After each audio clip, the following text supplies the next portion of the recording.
Ils sont allés à la quête de la vérité et ils ont raconté des mensonges. Chers frères, chères sœurs, bonjour, bonsoir, peu importe l'heure à laquelle vous nous suivez. Que le Seigneur Jésus-Christ vous bénisse.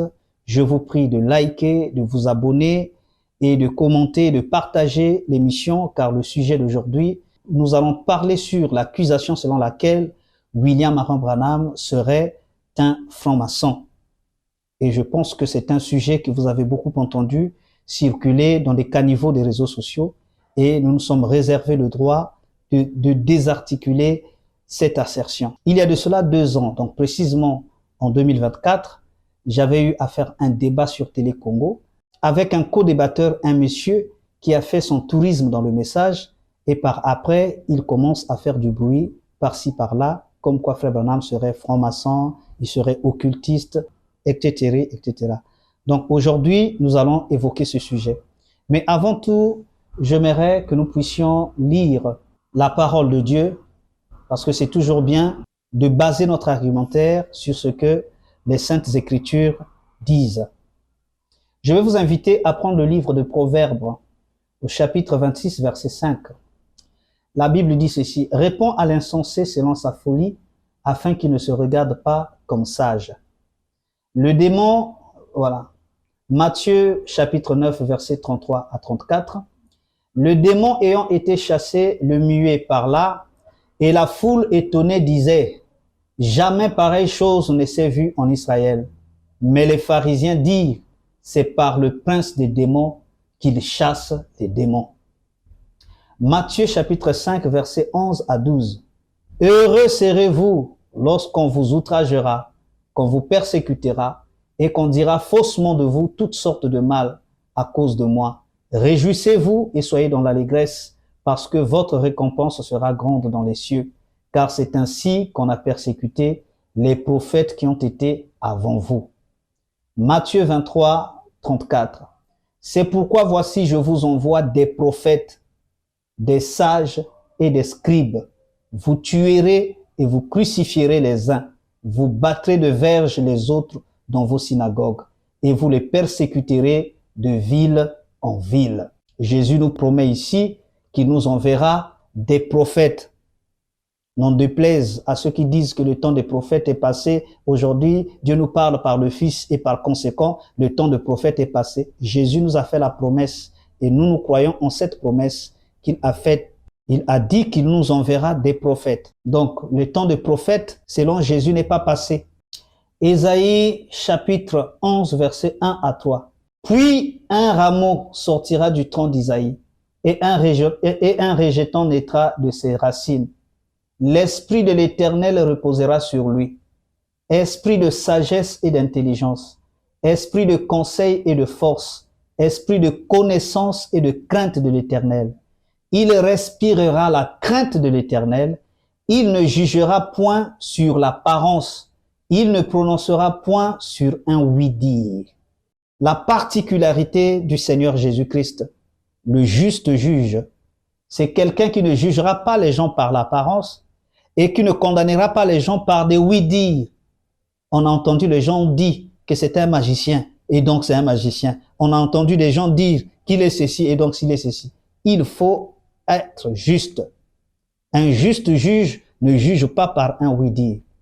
Moi, je ne suis pas pressé. Je sais que les accusations sur le ministère de Branham, il y en a plein, mais je ne peux pas aller en désordre.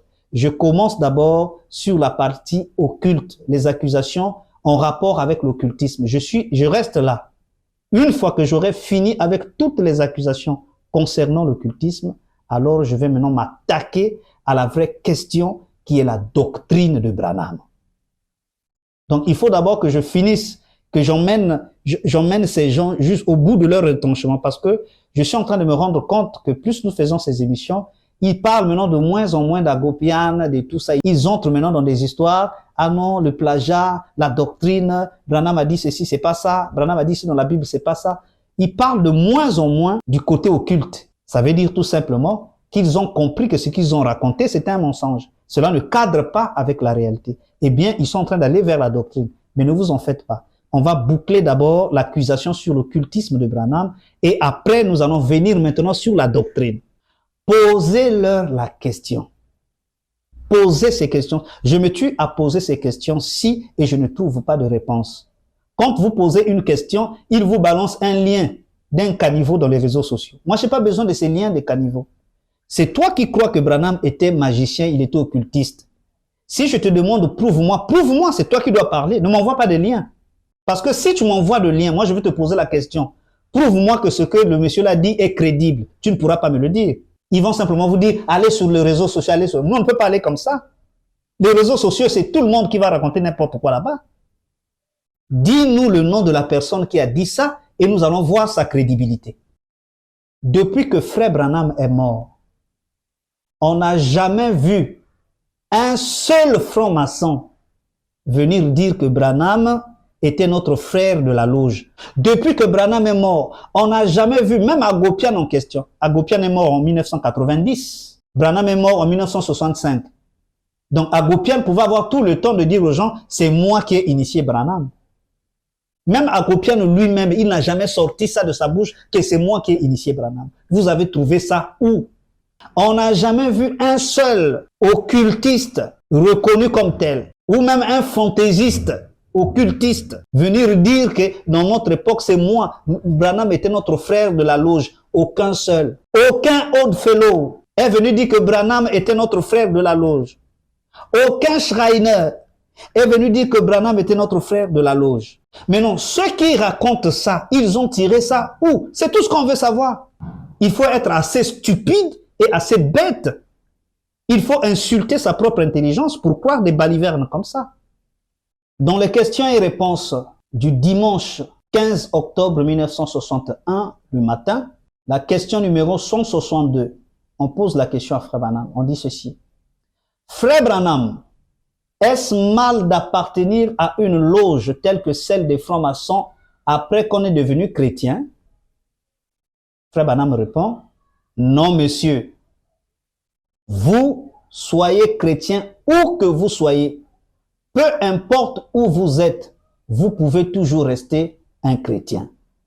Comment Branham peut dire qu'au lieu de dire que la franc-maçonnerie c'est satanique, n'allez pas là-bas et tout ça, il dit que, donc ça veut dire que lui-même il était franc-maçon. L'amalgame, comme on a dit, c'est sortir quelque chose de son contexte. C'est mélanger les choses. Dans le contexte de la franc-maçonnerie, pourquoi Frère Branham n'a pas dit que la franc-maçonnerie c'est satanique, c'est diabolique? Pourquoi Branham n'a pas dit? Bien que plus tard, Frère Branham va dire, n'allez pas là-bas, ils n'ont pas Christ. Nous avons Christ, eux, ils n'ont pas Christ. Mais pourquoi ici, Frère Branham ne dit pas, n'allez pas là-bas? Il dit que non, il n'y a pas de problème. Vous pouvez être chrétien n'importe où. Pourquoi Branham le dit? Nous ne sommes pas ici pour des émotions. Nous sommes ici pour la vérité brute, la vérité pure, vérifiable, qu'on peut vérifier. Nous, on n'est pas ici pour faire de la propagande. Alors, j'avais fait une émission, parce que je voyais un peu ce monsieur-là, ce mythomane-là qui passait, racontait du n'importe quoi à la télé. J'ai appelé l'animateur de l'émission du studio 210 pour passer l'émission. J'ai bien voulu la faire seule, vu le temps qui est imparti, c'est souvent 40 minutes, 45 minutes, j'ai voulu la faire seule. Mais le journaliste avait pensé inviter ce monsieur-là, qu'il vienne débattre avec moi. Mais je trouvais que 40 minutes, vous devez vous partager avec le co-débatteur et le journaliste. Donc, vous voyez que le temps est très limité, si bien que on n'avait pas vraiment pu détailler la chose en profondeur et on a laissé beaucoup de nos frères dans leur soif. Lorsque vous êtes en train de faire un débat avec quelqu'un qui n'a pas raison, lorsque vous êtes sûr, vous êtes convaincu que la personne qui va venir débattre avec vous n'a pas raison, il faut faire très attention quand il accepte de venir débattre avec vous. Vous savez, j'ai lu Arthur Schopenhauer sur la rhétorique, l'art de toujours avoir raison. Schopenhauer explique que vous pouvez gagner un débat sans avoir raison. Et c'est pourquoi il dit que vous devez faire très attention. Dans un débat, le fait d'avoir raison n'est pas la chose la plus importante. Mais il faut prendre en considération plusieurs paramètres. Parce que celui qui vient, il sait qu'il n'a pas raison. Il sait que toi qui viens, c'est toi qui as l'initiative. C'est-à-dire que tu as des choses, tu as déjà préparé ton angle. Mais lui, il sait qu'il vient, il n'a pas raison. Il ne sait pas ce que toi tu as préparé. Et Schopenhauer explique souvent, il dit, il va chercher, celui qui vient débattre avec toi, il va chercher à te sortir de ta zone de confort. C'est-à-dire, il va chercher à t'emmener sur un terrain que lui va contrôler. Parce que lui, dans sa tête, quand il vient débattre avec toi, il s'est fait une idée. Il faut que je le sorte, que je l'emmène ici. Parce que lui, il ignore ce que toi, tu as en tête.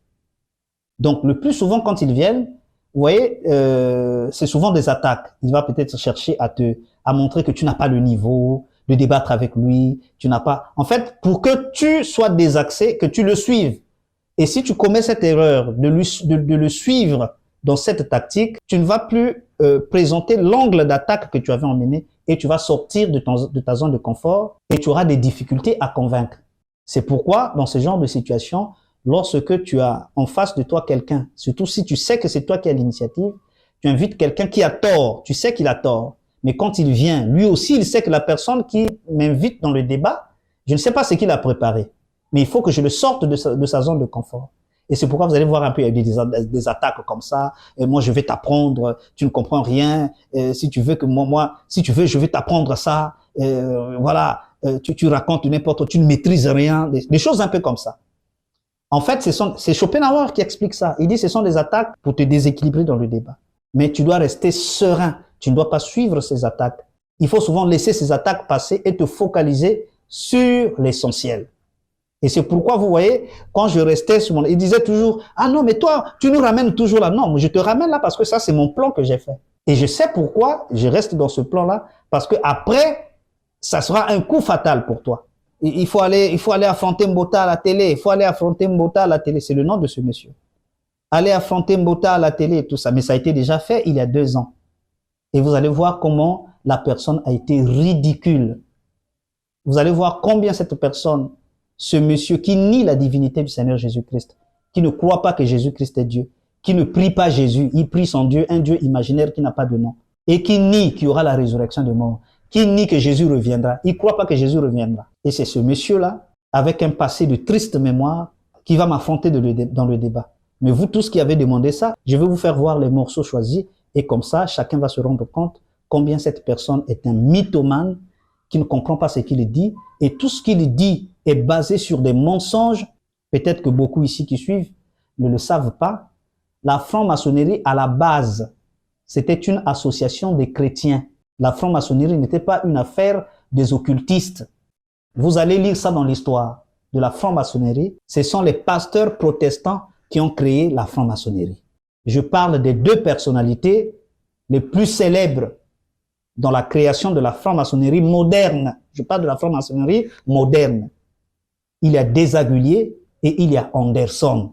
Celui qui a écrit ces constitutions, c'est un pasteur protestant, pas un occultiste. Il s'appelait Anderson. C'est lui qui va rédiger les constitutions ou alors les lois pour adhérer à la franc-maçonnerie, qui montre comment fonctionne la franc-maçonnerie, la doctrine de la franc-maçonnerie, tout. Celui qui a écrit ça, c'est un pasteur protestant.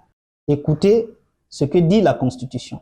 Un maçon est obligé par sa condition d'obéir à la loi morale. Ça, c'est la première loi que Anderson a écrite. Parce que l'Église fait la promotion de la morale. Un maçon est obligé par sa condition d'obéir à la loi morale. Et s'il comprend bien l'art, il ne sera jamais un athée stupide. Il dit qu'un franc-maçon ne doit pas être un athée, quelqu'un qui ne croit pas en Dieu. Un franc-maçon doit être quelqu'un qui croit en Dieu. Pourquoi? Il dit s'il comprend bien l'art. L'art dont parle Anderson ici, la géométrie, quand tu parles de l'art, c'est la géométrie. Il dit, il ne sera jamais un athée stupide, ni un libertin irréligieux. Ça, c'est dans les lois des francs-maçons. On dit ceci, un franc-maçon doit obéir à la loi morale. Donc, un franc-maçon ne doit pas tuer, un franc-maçon ne doit pas mentir, un franc-maçon ne doit pas voler, un franc-maçon. Donc, la loi de Moïse. Et puis, il dit, un franc-maçon ne doit pas être un athée, quelqu'un qui ne croit pas en Dieu. Il ne peut pas être un franc-maçon. Il faut que tu croyant en Dieu. L'origine de la franc-maçonnerie, c'était des chrétiens. Parce que celui qui écrit ça, c'est un pasteur protestant. Eux, ils disent, le maître de l'univers, c'est lui le grand architecte. Pourquoi ils appellent le grand architecte? Lorsqu'Abraham a dit, je suis à la recherche d'une cité où le constructeur et l'architecte, c'est Dieu lui-même. Donc les francs-maçons, ils appellent le Dieu du ciel l'architecte, celui qui a construit l'humanité, celui le grand architecte de l'univers. Dans les constitutions d'Anderson, du début à la fin, il ne parle que de la Bible. Tel que vous êtes en train de lire là, il parle d'Adam. Écoutez, regardez ce qu'ils disent d'Adam. Ils disent que Adam, c'est quelqu'un qui avait reçu la connaissance de Dieu pour que Dieu puisse, parce que Dieu s'est reposé, il avait déjà construit et Adam avait pris cette connaissance, il a transmis ça à ses enfants, la connaissance de l'architecture pour développer le monde, construire et tout ça. Et cette géométrie, Adam a transmis ça à Noé, Noé a transmis ça à ses enfants. Et vous voyez voir, et Moïse aussi était un maçon parce que Dieu lui avait donné le plan. Vous voyez, Noé pour construire le bateau, Dieu lui a donné le plan. Et tout ça, c'était de la géométrie. Et Noé a travaillé cette géométrie pour construire l'arche. Et après, Dieu a donné cette intelligence à Moïse. Il lui a montré le plan pour comment construire le temple dans le désert. Moïse avait le plan là de l'architecte. Donc, le grand architecte qui est Dieu. Et Moïse a pris ce plan, il a construit. Et tout ça, Moïse était un maître maçon. C'est écrit dans leur livre. Regardez ce qui est écrit là. Vous pouvez lire vous-même. Vous pouvez mettre pause pour lire. Ce que je poste là, c'est ce qui est écrit dans les constitutions d'Anderson. Du début jusqu'à la fin dans les constitutions d'Anderson, il n'est question que de la Bible. Et c'est pourquoi vous allez voir dans les loges de maçons, quand tu deviens frère maçon, tu prêtes serment sur la Bible. Les maçons prêtent serment sur la Bible. Il n'y a pas un autre livre. Pourquoi? Parce que la franc-maçonnerie a été créée par des chrétiens. C'était une association chrétienne. Le seul but qu'ils avaient, c'est de développer le monde, de construire le monde, de faire de sorte que le monde devienne un endroit où on vive bien. On doit vivre dans de bonnes conditions. Dieu nous a donné un bijou qui est cet univers. Nous devons continuer le travail que Dieu avait déjà commencé à faire. Faire de cet espace un endroit où les gens se sentiront heureux. Construire des routes, construire des belles maisons, arranger des systèmes de santé et tout ça. Et voilà, c'était ça l'objectif des francs-maçons. Mais à la base, il fallait être chrétien. Maintenant, il y a eu un groupe de gens qui se sont intéressés à la franc-maçonnerie. Ces gens ne sont pas chrétiens. Mais ils disent, nous aussi, nous avons l'intelligence. C'est vrai que nous ne croyons pas comme vous. Mais nous aussi, nous voulons développer le monde. Parce que les scientifiques n'ont pas eu que des chrétiens. Il y a des gens qui ne sont pas chrétiens, mais ils croient en d'autres divinités. Mais ils ne sont pas chrétiens, mais nous voulons aussi travailler, faire partie de l'association des francs-maçons. Et c'est là où ils ont créé ce qu'on appelle la franc-maçonnerie libérale. Donc, on se retrouve maintenant avec deux francs-maçonneries. Et tout ça, ça se passe dans le 18e siècle. Hein. Tout ça, ça se passe dans le 18e siècle là-bas. Nous, on n'est pas encore nés. Il y a eu cette séparation-là. La franc-maçonnerie libérale. Donc, la première franc-maçonnerie qui est chrétienne du début, c'est ce qu'on appelle la franc-maçonnerie régulière. Faites vos recherches, je ne vous fais pas dire des choses. Moi, je suis dans le concret, c'est historique, c'est vérifiable, c'est pas occulte. Vous pouvez lire ça dans des livres, c'est historique. Il y a deux grandes familles de la franc-maçonnerie dans le monde. Il y a d'une part ce qu'on appelle la franc-maçonnerie régulière, qui est issue de l'Angleterre au XVIIIe siècle et qui est restée dans la même mouvance, qui représente aujourd'hui encore à peu près 90% de la franc-maçonnerie au monde. C'est-à-dire c'est les îles britanniques, c'est l'Amérique du Nord, c'est l'Europe du Nord. Vous observerez que tous ces pays sont des pays protestants. Dans ces pays-là, la franc-maçonnerie fait explicitement référence à la foi en Dieu et aux sources bibliques. Et la franc-maçonnerie enseigne une spiritualité morale ou une morale spiritualiste. Et puis il y a une deuxième famille qui est progressivement née dans le courant du XIXe siècle, en France, et dans quelques pays comme la Belgique, l'Italie, l'Espagne, le Portugal, c'est-à-dire des pays catholiques. Et dans ces pays-là, il y a eu très tôt une opposition violente entre la franc-maçonnerie et l'Église. Il y a eu deux francs-maçonneries, c'est l'histoire. La franc-maçonnerie régulière, ceux qui sont restés avec la Bible, les fondements chrétiens. Tout est fait avec la Bible, avec les Écritures. Et il y a l'autre franc-maçonnerie, qui est une franc-maçonnerie libérale, des gens qui ne sont pas forcément chrétiens. Et ça donne la possibilité à n'importe qui d'entrer dans cette franc-maçonnerie-là. C'est là où vous retrouvez les Illuminati, là où vous retrouvez les rosicruciens, vous retrouvez les animistes, vous retrouvez les occultistes, vous retrouvez tout le monde dans cette franc-maçonnerie-là. Mais la franc-maçonnerie régulière, c'est la première tendance qui est restée chrétienne jusqu'à la fin, jusqu'à aujourd'hui. Quand vous prenez tous les pays anglophones, des pays protestants, donc des pays de culture protestante, la franc-maçonnerie que vous retrouvez là-bas, c'est la franc-maçonnerie régulière. Aux États-Unis, au Canada, en Royaume-Uni. C'est pourquoi vous allez voir tous les symboles maçonniques, ce sont des symboles qui ont rapport avec Dieu, avec la Bible. Commençons d'abord par le triangle que vous voyez. Regardez le triangle avec l'œil. Ce triangle qui fait peur à beaucoup de gens, qu'ils appellent magique et tout ça. L'histoire de ce triangle avec l'œil, l'œil de la providence, c'était un symbole chrétien. C'est pas occulte. C'était un symbole que l'Église utilisait avant la franc-maçonnerie. C'est un symbole qu'on retrouvait dans des églises catholiques. Et regardez les images. Dans l'iconographie de l'Église, des symboles de l'Église, on retrouve cet œil de la providence. Pourquoi le triangle là? C'était la Trinité. Le Père, le Fils, le Saint-Esprit. Et Dieu qui est au milieu là. L'œil là, c'est l'œil de Dieu. On appelle ça l'œil de la providence. Et vous allez comprendre pourquoi on avait pris ça, on a mis ça dans la franc-maçonnerie. C'était un symbole qui était déjà utilisé à l'Église. Ce ne sont pas les francs-maçons qui ont créé ça. La première fois que ce triangle avec œil a été créé, c'était à l'Église. Puisqu'il fallait identifier Dieu, il fallait avoir un symbole pour identifier. Ils ont pris le symbole qui existait déjà. Regardez ces fresques-là. Ça, c'est dans des églises dans le Moyen-Âge, ça. Avant qu'on parle de la franc-maçonnerie telle qu'on le connaît. Pour la première fois que cela a été rendu populaire, c'était un peintre italien qu'on appelait Jacopo Pontormo. C'est lui qui avait pour la première fois fait un tableau. Mais c'est vrai que ça existait. Mais lui, il a rendu ça visible dans un tableau lorsqu'il avait fait le tableau qui était célèbre à l'époque, dans les années 1500. Le thème de ce tableau peint par Jacopo Pontormo, c'est l'histoire de l'apparence d'Emmaüs que l'on retrouve dans la Bible, dans l'Évangile selon saint Luc. Après la mort du Christ, enfin plutôt après sa résurrection, il apparaît à 2 de ses disciples en route vers Emmaüs. Une fois arrivé en ville, Jésus dîne avec eux, et c'est ce dîner en fait qui a été représenté sur la peinture de Pontormo qui place l'œil de la Providence au-dessus de la tête du Christ. C'est ainsi que, pour la première fois, cet œil représente Dieu, le Dieu omniscient qui voit tout, faisant de ce symbole d'abord un symbole chrétien. Enfin chrétien, il aurait pu être également catholique protestant, qui sait, alors que le protestantisme vient tout juste de naître. Ça, c'était avant que la franc-maçonnerie moderne commence. Avant que ça ne soit le logo de la franc-maçonnerie. C'était d'abord un logo de l'Église qui symbolisait Dieu. Moi, je ne suis pas franc-maçon. Je vous dis l'histoire. Je ne suis pas en train de défendre la franc-maçonnerie. Je suis en train de vous donner l'histoire. Il faut qu'on soit d'accord. Parce que vous êtes des champions dans les amalgames. Voilà. Je ne défends pas la franc-maçonnerie. Je suis en train de dire la vérité historique.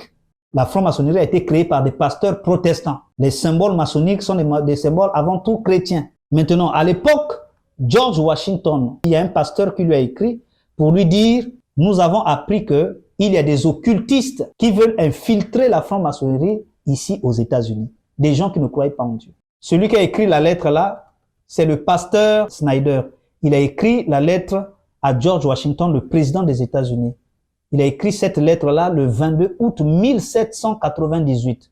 Il s'est rendu compte qu'il y a eu des Illuminati qui commençaient à infiltrer les loges des États-Unis. Comme eux, ils étaient des pasteurs, ils croyaient en la Bible, ils ont sonné l'alarme. La lettre là, vous pouvez retrouver ça. C'est pas quelque chose qu'on fabrique comme vous avez l'habitude de créer des preuves qui n'existent que chez vous. Des preuves qu'on ne peut pas retrouver dans les bibliothèques sérieuses. C'est toujours sous le manteau. Et c'est écrit à Fredericktown, Maryland, le 22 août 1998. Monsieur, donc il parle au président, il écrit au président George Washington, il dit « Vous ne penserez pas, j'espère, que c'est une présomption de la part d'un étranger dont le nom ne peut être jamais parvenu à vos oreilles, de s'adresser à vous en tant que général en chef d'une grande nation. Je suis un Allemand né et élevé dans la ville de Heidelberg, dans le Palatinat du Rhin. Je suis arrivé dans ce pays en 1776 et j'ai ressenti peu après mon arrivée un profond attachement à la liberté pour laquelle ces États confédérés luttaient alors. ce même attachement ne brûle pas encore, mais brûle dans mon cœur. En même temps que je me réjouis des mesures adoptées par notre gouvernement, je me sens élevé dans l'idée de mon pays d'adoption. Je saute 3 points. Il y a quelque temps, je suis tombé entre les mains d'un livre intitulé « Preuve d'une conspiration », etc., par John Robinson, qui donne un compte rendu complet d'une société de francs-maçons qui se distingue par le nom d'Illuminati, dont le plan est de renverser tout gouvernement et toute religion, même naturelle, qui s'efforce d'éradiquer toute idée d'un être suprême et de distinguer l'homme de la bête par sa seule forme. L'idée m'est venue de certaines loges des États-Unis qui pourraient avoir attrapé l'infection et coopéré avec les Illuminati ou le club de Jacobins en France. Ils emploient les mêmes expressions et sont généralement des hommes sans religion. Après une réflexion sérieuse, j'ai été amené à penser qu'il pourrait être en votre pouvoir d'empêcher l'horrible plan de corrompre les frères de la loge anglaise que vous présidez. Vous voyez, ce pasteur Snyder, il a lu un livre de Robinson qui faisait état d'un groupe de la franc-maçonnerie qui ne croit pas en Dieu, qui veut le renverser la religion. Il va écrire au président des États-Unis, qui est George Washington, et il dit: j'ai été amené à penser qu'il pourrait être en votre pouvoir d'empêcher l'horrible plan de corrompre les frères de la loge anglaise que vous présidez. Donc, il a dit que George Washington présidait la loge anglaise. Or, la loge anglaise, c'est la franc-maçonnerie régulière. Là-bas, on ne fait pas l'occultisme. Donc, le pasteur, là, est en train d'accuser parce qu'il y a une autre franc-maçon franc-maçonnerie qui est venue. Ce sont les libérales. La franc-maçonnerie libérale qui est venue pour pouvoir influencer les loges des États-Unis. S'il te plaît, monsieur le président George Washington, comme toi, tu es le président des loges anglaises, essaie vraiment de t'activer pour empêcher cette corruption. Que ces gens ne viennent pas corrompre notre franc-maçonnerie à nous, nous croyons en Dieu. Réponse de George Washington au révérend Snyder, Mont Vernon, le 25 septembre 1798. Donc ça, c'est le président qui répond à la lettre de Snyder. Il dit ceci: Monsieur, je vous dois des bien sincères excuses pour ne pas avoir accusé réception de votre aimable faveur du 22 août et pour ne pas avoir remercié plus tôt pour le livre que vous avez eu la bonté de m'envoyer. J'ai beaucoup entendu, écoutez le président américain, j'ai beaucoup entendu parler du plan et des doctrines néfastes et dangereuses des Illuminati. Mais je n'ai jamais vu le livre avant que vous ne vouliez me l'envoyer. Les mêmes raisons qui m'ont empêché d'accuser réception de votre lettre m'ont empêché de lire le livre jusqu'à présent, à savoir la multiplicité des problèmes qui m'avaient préoccupé auparavant et l'état d'affaiblissement dans lequel je me trouvais après qu'une forte fièvre eût été guérie. Et cela me permet d'ajouter un peu plus maintenant que des remerciements pour vos bons vœux et vos sentiments favorables, sauf pour corriger une erreur que vous avez commise, à savoir que je préside les loges anglaises de ce pays. Le fait est que je ne préside à aucune et que je n'ai pas été dans une loge plus d'une ou deux fois au cours de 30 dernières années. Donc lui dit, George Washington, il dit, moi j'étais dans la loge peut-être une ou deux fois seulement. George Washington était franc-maçon. Il était dans la loge une ou deux fois.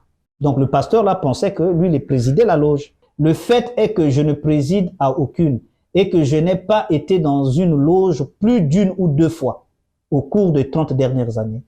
Je crois néanmoins, écoutez, ça c'est le président des États-Unis, je crois néanmoins qu'aucune des loges de ce pays n'est contaminée par les principes attribués à la société des Illuminati. Le président des États-Unis dit, je crois néanmoins qu'aucune des loges de ce pays, des États-Unis, n'est contaminée par les principes attribués à la société des Illuminati. Quels sont les principes? Le satanisme, les sacrifices humains, les sangs, l'invocation du diable et tout ça. Pourquoi j'ai lu ça? Juste pour vous, regardez, les preuves sont là. Je ne raconte pas de n'importe quoi. Les preuves sont là. Pour vous montrer dans quel contexte Frère Branham dit, vous pouvez être franc-maçon, je ne sais pas, vous pouvez être chrétien partout où vous voulez. C'est parce que aux États-Unis, la franc-maçonnerie était une association caritative des chrétiens. Si Branham l'a dit, c'est parce que Branham savait qu'aux États-Unis, la franc-maçonnerie n'est pas une secte pernicieuse où on vient invoquer Satan. Aux États-Unis, les loges maçonniques ressemblent pratiquement aux églises. Les gens y vont pour chanter des cantiques. Ils lisent la Bible là-bas. Et après, ils finissent, ils boivent, ils dansent, ils chantent, ils se divertissent. C'est pourquoi Frère Branham disait, vous ne devez pas transformer votre église comme des loges de maçons où ils viennent là-bas pour se divertir, faire manger, faire des fêtes. Les faits sont là. Je n'invente rien. Quand j'ai expliqué ça, ce mythomane avec qui je débattais, pour lui c'était étrange. Il ne croyait pas. Non, pour lui, il n'y a pas de franc-maçonnerie. Il dit, ah bon? À présent, je vais vous laisser suivre quelques séquences de l'émission que nous avons eue il y a 2 ans de cela avec ce co-débatteur. Vous allez vous rendre compte à quel point le monsieur est simplement risible. Suivez la séquence. Frère Branham, on lui pose la question, est-ce qu'on peut être franc-maçon et être chrétien? Frère Branham dit non, je ne dis pas ça. Vous pouvez être chrétien n'importe où. Parce que Frère Branham sait que dans des loges de francs-maçons, aux États-Unis, on lit la Bible, on chante des chansons chrétiennes. Mais heureusement qu'on est là pour vous rattraper et vous rappeler aujourd'hui à la face du monde que le grand architecte de l'univers, vénéré par les francs-maçons, n'est pas le Dieu de la Bible. Alors, vous voyez ce que le monsieur vient de dire. Il nie que la franc-maçonnerie n'est pas une création des chrétiens. Pour lui, la franc-maçonnerie, ça n'a rien à voir avec la Bible et c'est quelque chose purement occulte. C'est des démoniaques qui ont créé cette association. Maintenant, je vais laisser les francs-maçons eux-mêmes le répondre. Écoutez vous-même. Sublime architecte de tous les mondes, d'accord. Mais ça fait très clairement référence à Dieu dans sa définition claire qui est biblique. Il est celui ou ceux qui essaieraient de faire croire aux uns et aux autres que la maçonnerie anglaise, par exemple, ne s'appuie pas sur la Bible, ne s'appuie pas sur la Genèse, sur ce Pentateuque, ne fait pas référence à Moïse ou à Salomon. Enfin, celui qui vous dit que ça c'est faux, celui-là c'est un malade mental. Il connaît ni l'histoire et c'est quelqu'un évidemment qui raconte des bêtises. Bon, je n'en dirai pas plus, je ne veux pas commenter. Et ça, c'est un franc-maçon qui répond aux incongruités débitées par ce mythomane de Mbota. Donc ici, on va encore l'écouter. Il va encore persister à dire que Desaguliers et Anderson, c'était des gens qui sont arrivés au moment où la franc-maçonnerie n'avait rien à voir avec le christianisme. Alors, toujours dans cette euphorie de la mythomanie, il va débiter des incongruités qui vont être tout de suite recadrés par les francs-maçons. On va encore une fois l'écouter, vous allez entendre. Donc quand ces 2 hommes prennent le train en marche, la franc-maçonnerie, il y a eu déjà un rassemblement de ces 4 loges qui n'avaient rien de chrétien. Absolument rien de chrétien. Là, nous sommes en Angleterre. Alors, vous avez entendu, lui, il dit en Angleterre, la franc-maçonnerie n'avait rien à voir avec le christianisme. C'était quelque chose des païens, des occultes et tout ça. Alors, on ne peut pas être plus démon que démon lui-même. Alors, nous allons laisser les francs-maçons lui répondre. Écoutez. Tous les serments maçonniques, sans exception, ont été prêtés sur l'évangile de Saint Jean. Est-ce que l'évangile de Saint Jean n'est pas un livre emblématique de la tradition chrétienne? Oui, c'en est un. Et c'est normal, puisqu'en effet, la franc-maçonnerie est un pur produit de la culture chrétienne européenne venue du Moyen-Âge. Donc, la personne qui vient de parler là, c'est le président de l'Institut maçonnique de France. Le président de l'Institut maçonnique de France. Il s'appelle Roger Dachez. Il vous dit que la franc-maçonnerie, dès le Moyen-Âge, c'était une affaire qui ne concernait que des chrétiens, qui a été créée par des chrétiens. Maintenant, le mythomane de Mbota, qui sort de je ne sais où, il vient vous dire que c'est faux. La franc-maçonnerie n'avait rien à voir avec le christianisme. Vous allez croire qui? Un mytho ou bien le président de l'Institut maçonnique de France? Vous vous rappelez? Au tout début, je vous ai lu la convention d'Anderson. Et quand j'avais lu ça dans le débat, lui, il dit que j'avais mal interprété lorsque j'avais dit que la convention d'Anderson dit que ne pouvait être franc-maçon qu'un chrétien, qu'un croyant. Donc, tant que vous n'êtes pas croyant, vous ne pouvez pas être franc-maçon. Lui, il dit que c'est faux. J'avais mal compris. On peut être athée et être franc-maçon. Suivez. Deuxième mensonge, je vous avais dit que la convention d'Anderson, il est clairement établi que vous ne pouvez pas être franc-maçon si vous êtes athée. Ça, c'est aussi un gros mensonge que vous avez raconté à la face du monde. Et pourtant, vous avez dit avoir lu toutes les constitutions d'Anderson. Mais je me rends compte que vous ne les avez pas bien lus. Vous avez un problème de lecture. Alors, vous avez écouté, donc il insinue que moi j'ai un problème de lecture. Je ne sais pas lire, je ne suis pas assez intelligent pour comprendre un texte. Lorsque le texte dit que un franc-maçon ne peut pas être un athée, lui il dit, moi j'ai mal compris. Mais malheureusement pour lui, on va interroger les francs-maçons. Il y a un maître maçon ici, tel que vous allez voir, dans sa loge, il interprète le premier article des conventions d'Anderson. Suivez. Si vous lisez bien la première version des constitutions d'Anderson, il n'est pas évident du tout qu'un musulman, à l'époque dans les textes en plus les Anglais les appelaient les Turcs ou les Ottomans, il n'est pas du tout évident qu'un musulman pût être initié. Donc il n'était pas évident du tout à l'époque que la franc-maçonnerie pût être accessible à des non-chrétiens. Voilà, ça c'est un maître maçon, vous avez suivi. Il dit qu'il était impossible qu'un non-chrétien puisse devenir membre de la franc-maçonnerie. Vous voyez combien ce monsieur est ridicule. Alors, il persiste et signe le prince de la mythomanie qui raconte du n'importe quoi, qui ne sait pas ce qu'il dit, qui n'a pas de source, qui ne peut pas brandir une seule source fiable, qui prend ses incongruités pour des vérités. Nous allons encore l'écouter. Maintenant, lorsque vous affirmez que William Branham n'était pas franc-maçon, et en même temps vous voulez nous dire que la franc-maçonnerie est chrétienne, je viens de vous démontrer que Desaguliers et James Anderson ont pris le train en marche, ça n'a rien à voir avec les mensonges que vous avez affirmés l'autre fois. Il vient de nous démontrer avec quoi? Avec quelle source? C'est un monsieur qui parle sans source. Il vient avec des torchons, des textes qu'il ramasse à gauche et à droite. Il vient lire ça avec autant de vivacité, comme si c'était des textes dignes de foi. On laisse le franc-maçon lui-même de répondre. Celui ou ceux qui essaieraient de faire croire aux uns et aux autres que la maçonnerie anglaise, par exemple, ne s'appuie pas sur la Bible, ne s'appuie pas sur la Genèse, enfin sur ce Pentateuque, ne fait pas référence à Moïse ou à Salomon, enfin celui qui vous dit que ça c'est faux, celui-là c'est un malade mental. Il connaît ni l'histoire et c'est quelqu'un évidemment qui raconte des bêtises. Je n'en dis pas plus. En tout cas, vous ne pouvez pas être plus diable que le diable. C'est un franc-maçon qui parle. Quelqu'un qui vient vous dire que la franc-maçonnerie n'a rien à voir avec la Bible, il chapeaute un peu. Mais non, lui qui parle là, qui dit que la franc-maçonnerie n'a rien à voir avec le christianisme, qui lui a dit ça? Moi, je vous présente ici des sources. Ce ne sont pas des choses qu'on raconte dans les caniveaux. Ce sont eux-mêmes les francs-maçons qui le disent, qui le reconnaissent. L'histoire reconnaît cela. À part ce mythomane et ses incongruités, il va aller ramasser un canular. Écoutez bien, ce qu'on va entendre ici, il s'agit d'un canular qu'il va ramasser toujours dans le flux des caniveaux des réseaux sociaux. Il va venir pondre ça comme un document pour pouvoir me contredire lorsque je dis que la maçonnerie régulière, c'est celle qui est aux États-Unis. Alors, il va aller prendre un canular inventé par Léo Taxil, un franc-maçon qui a été chassé de la loge. Et plus tard, il va venir déclarer que c'était des canulars. Il avait écrit ça simplement parce que il voulait faire du buzz. C'est lui qui a inventé ce texte-là qu'il attribue à Albert Pike.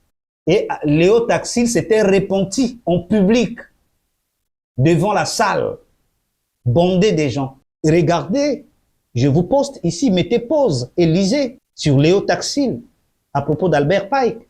Maintenant, pour amuser un peu la galerie, je vais vous laisser suivre ce qu'il va dire. Écoutez. Je vais vous lire les propos des francs-maçons eux-mêmes. Je vous prends juste un exemple. Je vous prends ici les déclarations de Albert Pike. Je ne sais pas si vous les connaissez. Albert Pike fait un discours prononcé devant 23 francs-maçons de 33e degré du monde entier. Et il va faire le discours suivant. Il dit ce qui suit.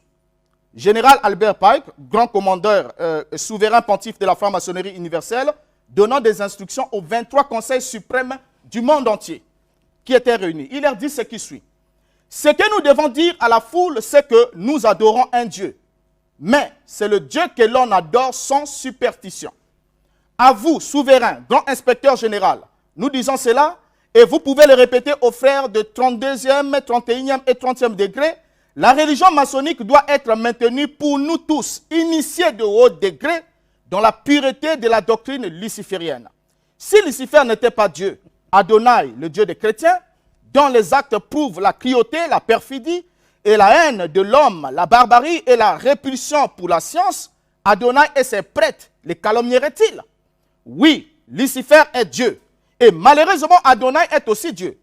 Car la loi éternelle est qu'il n'y a pas de lumière sans ombre, pas de beauté sans laideur, pas de blanc sans noir, car l'absolu ne peut exister qu'en tant que de Dieu. Les ténèbres étant nécessaires à la lumière pour lui servir de repoussoir, comme le piédestal est nécessaire à la statue et le frein est nécessaire à la locomotive. Ainsi, la doctrine du satanisme est une hérésie et la vraie et pure religion philosophique est la croyance en Lucifer, l'égal d'Adonai.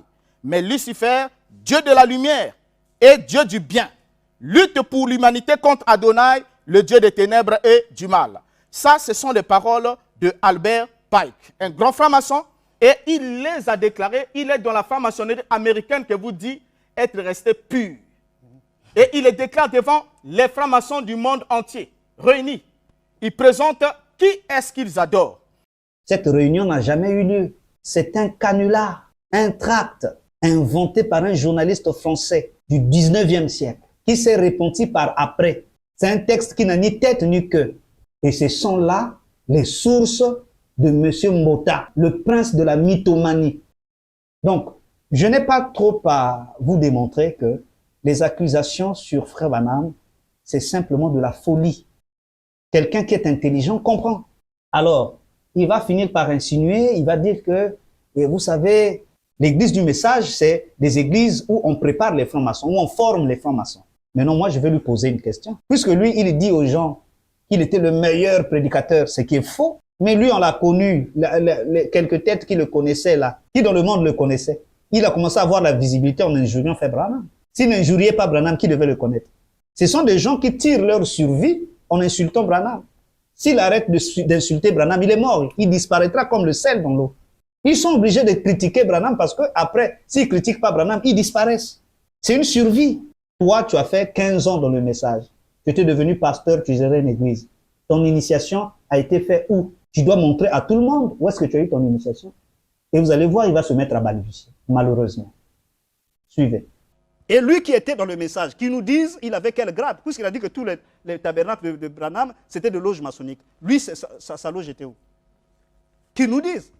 Et vous, vous avez été initié où? Le téléspectateur le posait la question tout à l'heure. Oui, c'est une bonne question qui est posée. Mais laissez-moi vous dire une chose qui est importante.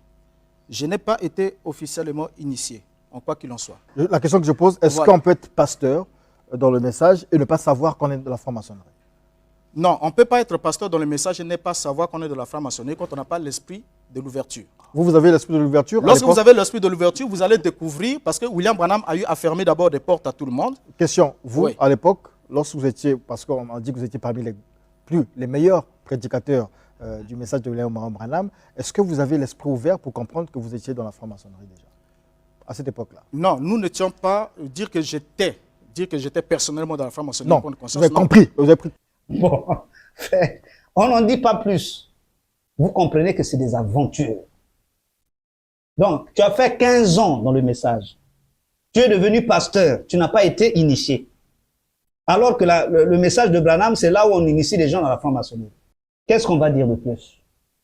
Pendant le débat, il va sortir une image de la pyramide pour dire que regardez, ça c'est le logo des Odd Fellows.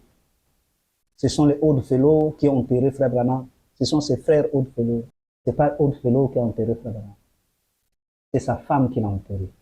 Les frères ne voulaient pas enterrer Frère Branham. Il y a d'autres frères, des zélés qui disaient que Branham devait ressusciter. Mais c'est Méda qui a damé sur la table pour qu'on enterre son âme. Et on a expliqué pourquoi Frère Branham était enterré sous la pyramide.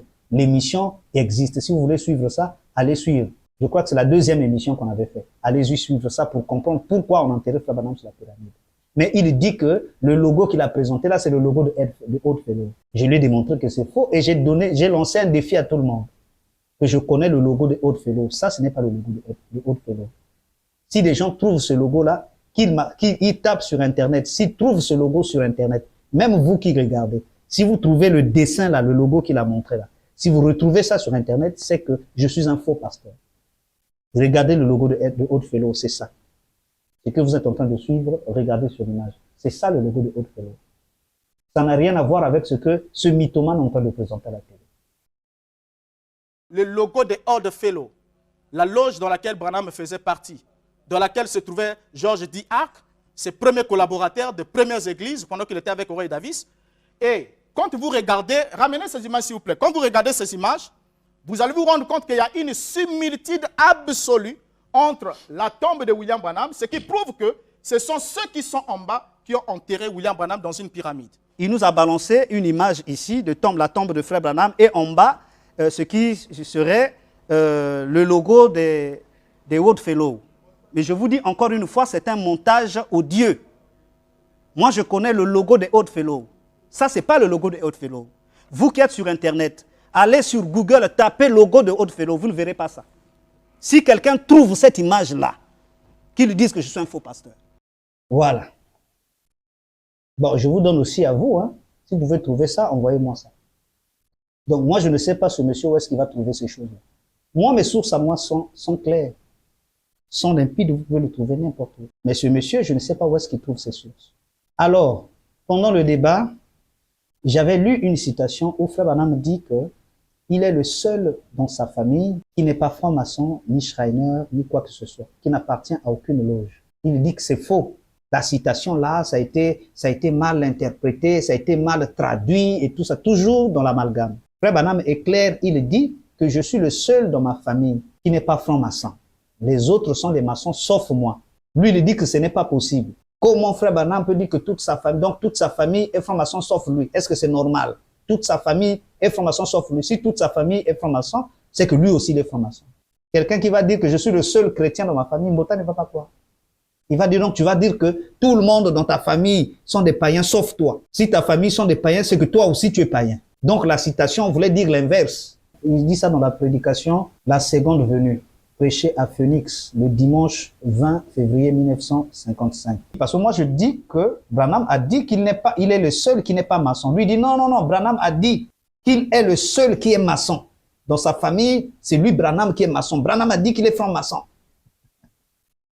Mais la citation dit autre chose. Lui dit non, c'est l'inverse. Parce que c'est pas possible que Branham dise qu'il est le seul dans sa famille qui ne soit pas maçon alors que tout le monde est maçon. C'est plutôt l'inverse qui a été dit. Vous voyez un peu l'amalgame? Maintenant, il dit que pour que cela tienne, il faut que nous puissions présenter 2 personnes de la famille de Branham qui sont maçons. Comme ça, on va valider la thèse de la citation qui dit, où Frère Branham dit, je suis le seul qui ne suis pas maçon. Donc si on lui présente 2 personnes, 2 membres de la famille de Branham qui sont des maçons, alors on comprendra que la citation dit que Branham est le seul qui n'est pas maçon. Parce que quand quelqu'un dit je suis le seul et il cite le reste, ça veut dire que je suis le seul qui fait exception à ce que je vais vous énoncer. En d'autres termes, si vous pouvez nous prouver ici, pour que ça tienne que Branham est le seul de sa famille, de la famille de son père, de sa mère, de sa femme, à ne pas être franc-maçon, ni lié au Shiners, vous devez au moins nous citer 2 ou quelques membres de la famille de William Branham, avec évidence à l'appui, qui étaient liés au Shiners pour que la deuxième déclaration tienne.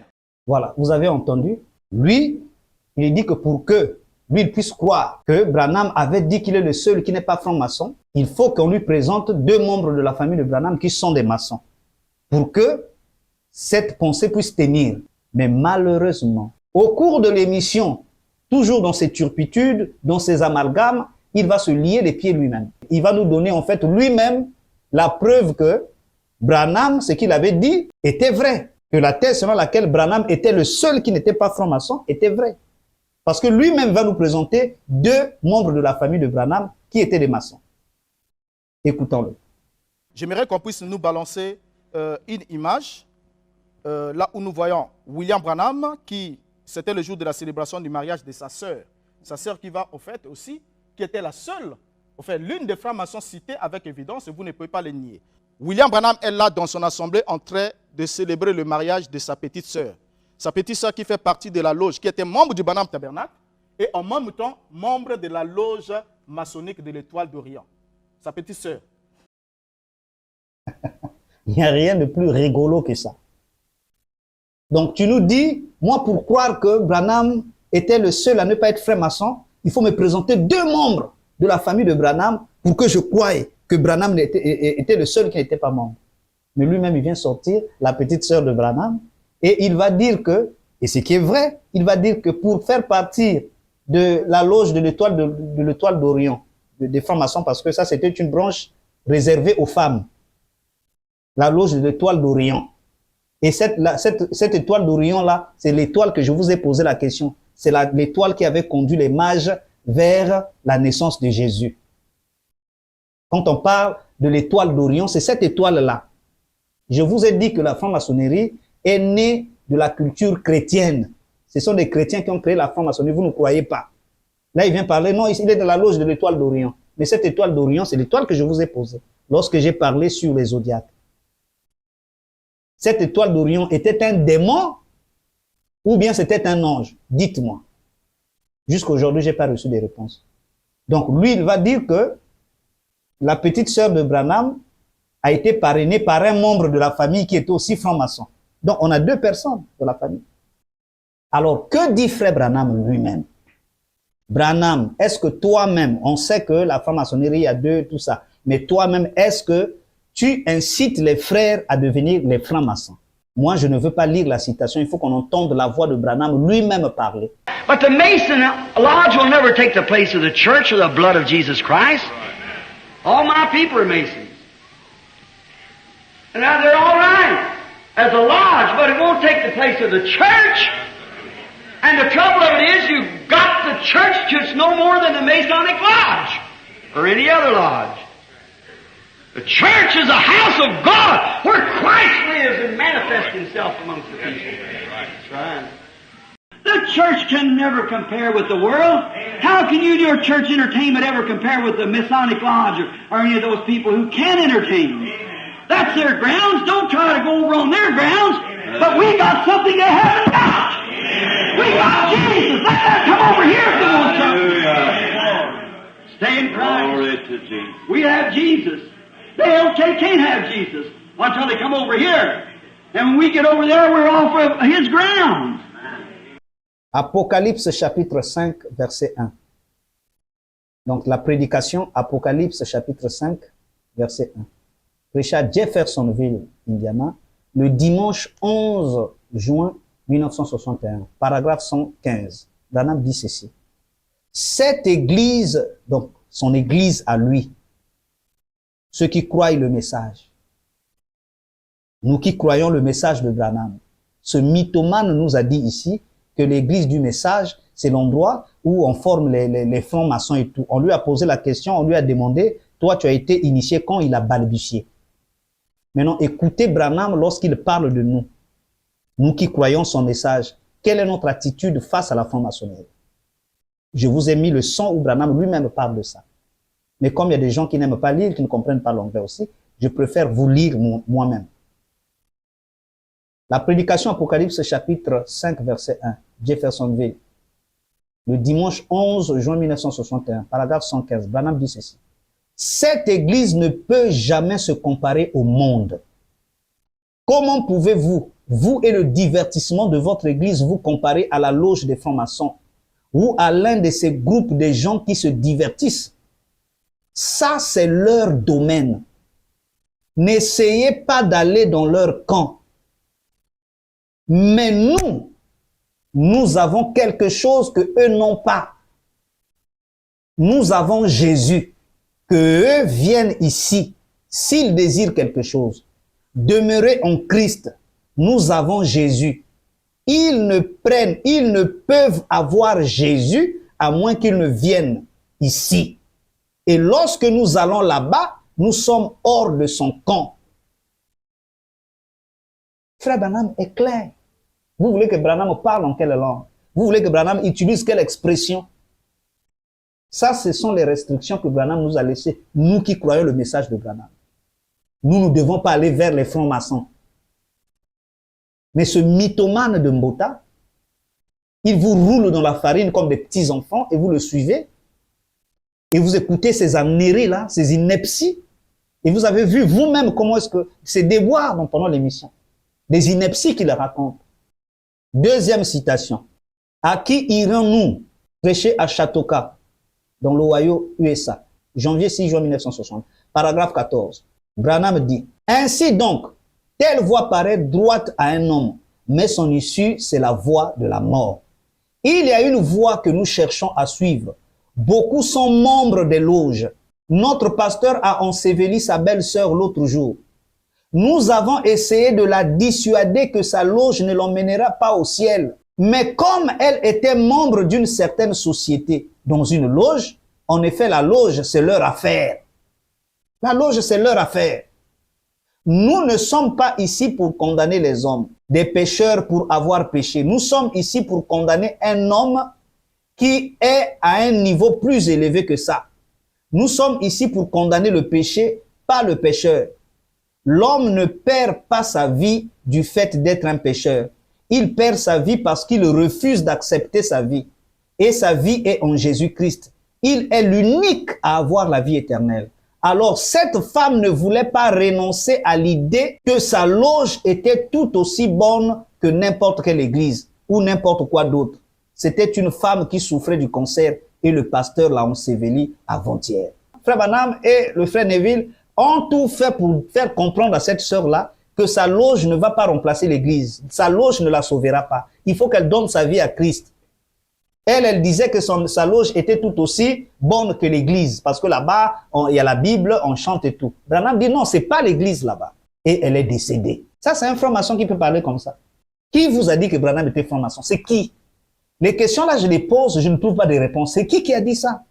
Donc, voilà un peu tout ce qu'on peut retenir pour ce numéro. Vous avez vu que toutes les accusations sur Frère Branham, franc-maçon, Branham, il avait dit, vous pouvez être chrétien n'importe où. Ah, comme mon frère Branham, hein, il sait que la franc-maçonnerie c'est diabolique. Dans le contexte des États-Unis, la franc-maçonnerie n'a rien d'occulte. À moins que vous me prouvez le contraire. Il y a deux francs-maçonneries. Il y a la franc-maçonnerie régulière et la franc-maçonnerie libérale. La franc-maçonnerie régulière, c'est la Bible. C'est les chrétiens. Il n'y a pas d'occultisme là-bas.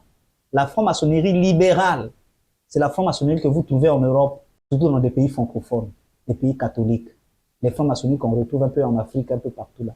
Ce sont la franc-maçonnerie libérale. Là, vous retrouvez les occultistes, vous retrouvez les rosicruciens, les magiciens, tout ce que vous voulez. Des sorciers, c'est dans cette tendance-là. Parce que là, on donne la possibilité à n'importe qui. Frère Branham dit, vous pouvez être chrétien n'importe où. Vous avez compris dans quel contexte.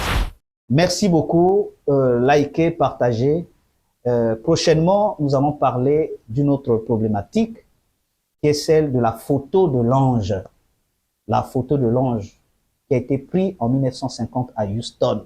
Cette photo, on dit que c'est pas une vraie photo, c'est pas une photo surnaturelle. Il y avait une ampoule dans la salle et tout ça. Et vous voyez le reflet. Regardez ceci, regardez cela. Nous allons parler de cette photo-là. Est-ce un canular ou est-ce une photo surnaturelle? Ça, on va en parler dans la prochaine émission. Que le Seigneur Jésus-Christ vous bénisse. Shalom.